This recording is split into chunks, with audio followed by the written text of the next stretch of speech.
We have a great Sunday matchup. We have the Ravens visiting the Bengals. Right now, the Bengals are plus 2.5, with the total being at 49. And I don't know what to make of this game. Just kidding, I do. Watch me break it down. These were projected to be the top two teams in the AFC North, but that has not been the case this year because of the Pittsburgh Steelers. The Ravens absolutely dominated the Bills. I mean, you just open up with a Derrick Henry 87-yard rushing touchdown, which was amazing because I don't do parlays, but I did do a parlay that day with a Derrick Henry touchdown. So the fact that he just crushed it off of one play, I was sitting there, a happy camper. I was in my bed looking up because my TV mount is a little bit too high. That was just great to hear. Ever since they scored the touchdown, the Bills just looked absolutely gassed the rest of the game. Baltimore was in total control. It was not in a doubt at all. And I backed them against the Bills. The reason because I just thought, to be honest, they were undervalued. I thought Lamar under 3 points. How do you not take that against the Bills, who have just been beating up a couple of bad teams? They were projected to be doing terrible. Not terrible, but like terrible for the fact that you have Josh Allen terrible. They were coming in 3-0, so I knew something was bound to change because the Ravens have also just been unlucky. I mean, they were a toe away from beating the Chiefs. They had a fluke game against the Raiders. It just wasn't really adding up. Now, they did win that Week 3 game, but it just wasn't adding up that the Ravens weren't bigger favorites in this spot here playing at home. In addition, when Lamar is favored by 3 points or less, he's actually 24-5 against the spread. I'm no mathematician, but that's a really good calculation. Now, on the other hand, for Cincinnati, it's looking bad. You did get T. Higgins back. You have Chase back. The Chase Burrow, Chase Higgins connection is growing. The Cincinnati Bengals defense reminded me of my SAT scores.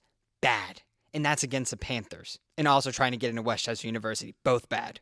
So they did beat the Panthers, yeah. It was their first win. Now they're 1-3, but let's just be honest. It's not looking good. I mean, you beat the Panthers. You beat them by 10, but it was also a game that, hey, this maybe could have gone the Panthers' way if a couple other things didn't happen. But Chase had a sick long touchdown. I think he caught it and the other guy ran him. He ripped him off and just ran him for a touchdown. So that part, seeing the Burrow, Chase throwing it to each other is really good. I mean, Burrow has been absolutely killing. I think he has 7 touchdowns and 1 interception. So first couple games started slow, but then he started to ramp up as the games have been going on. And he is playing from behind in a lot of these games, so he's going to have some pretty good stats to back that up. Now, for my game overview, these two teams, they know each other very well. They've been playing the AFC North. Burrow and Lamar have been quarterbacks for years now, and they kind of know how to play each other. But again, it comes back to that Bengals defense. Now, in previous years, they were a lot better, but this year, they stink, especially against the rush. They're ranked 25th against the rush, and Lamar likes to run the ball a lot. And on the other end of the ball, you have Derrick Henry, who's not on the other end of the ball, but if you had to choose who's rushing where, it's either going to be Lamar Jackson, Derrick Henry. There's also Justice Hill, where there was a terrible joke saying, that's my favorite type of politics, Justice Hill, or that should be in DC. There should be nothing in DC. DC is kind of just a terrible place where not much goes on. You walk there, everything's political. It's kind of clean, but it's also dirty at the same time. And there's that one Wawa. I don't know where that Wawa is, but it's near a traffic circle, and that Wawa is scary. I mean, scary. I know some people who've stolen some stuff from that Wawa. Not myself.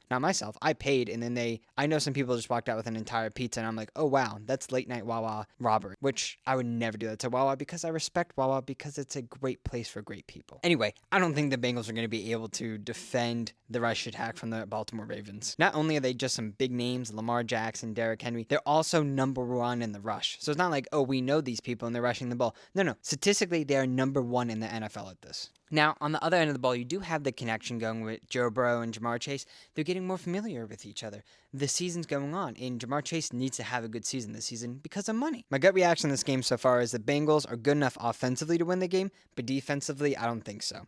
When we're looking at the line movement, this is what really matters. They opened up at plus 2.5 and went to plus 3, then it's back at 2.5. There's been various juices, but it hasn't moved really much. I mean, moved that one little half point, but that's pretty much it. So line movement's not really an indication on me leaning one way or the other. Now, the percentage of bets and money backing it is pretty interesting. You have 22% of the bets on Cincinnati with 29% of the money. So there is some differential there, with the bets being also under 50%, which I like because I'm not Joe Public. As far as injuries go, I'm not seeing any ones that are key. So no one's injured. I don't know. Nothing came up when I Googled it, and Google's my truth for everything. The 3 main factors I'm using to handicap this game are pretty simple, right? Lamar Jackson is going to get it done. He likes to run. He's 24 and whatever it was, 5 against the spread when he's a favorite of 3 or less. And that trend just helped me out once they played the Bills. So Lamar is definitely playing a little bit scarier for me. I think losing those pounds did actually help them. I think everyone's just joking, oh, Lamar, you're fat, Lamar, you're fat. But turns out it's actually very helpful. So we're going to go ahead and give a point over to the Ravens. On the other side of the ball, Joe Burrow looks like his wrist's a non-factor.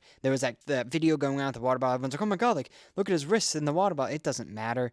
It doesn't matter. He's slinging that thing now. It's just the defense is what I'm really, really scared about. But in the end of the day, it's a divisional dog at home. There you go. I mean, that's all I got for you. I'm just going to back the Bengals in the spot. They know each other. I'm hoping the Bengals defense can just step up a little bit because I know Joe Burrow and the offense are going to bring the heat. Maybe the Ravens are coming off of a high. Oh my God, we steamrolled them. They come in laggy. I don't know. That's kind of what I'm hoping for. 2.5 is not really that much. I'm really going to wait until right before kickoff or right before I go on my flight because I'm flying on Sunday, which is another story, which if they don't have Wi-Fi in Red Zone, I'm going to cry on the plane. But that's fine because maybe there's another baby on the plane that I can go ahead and blame him for crying and not me. But I'm going to be crying like a baby if I can't get my Red Zone on NFL Sunday while I'm in the plane. But I'm going to wait right until kickoff to bet this game because I'm hoping that it gets pushed to 3. If it's at 3, I'm going to hammer the Bengals.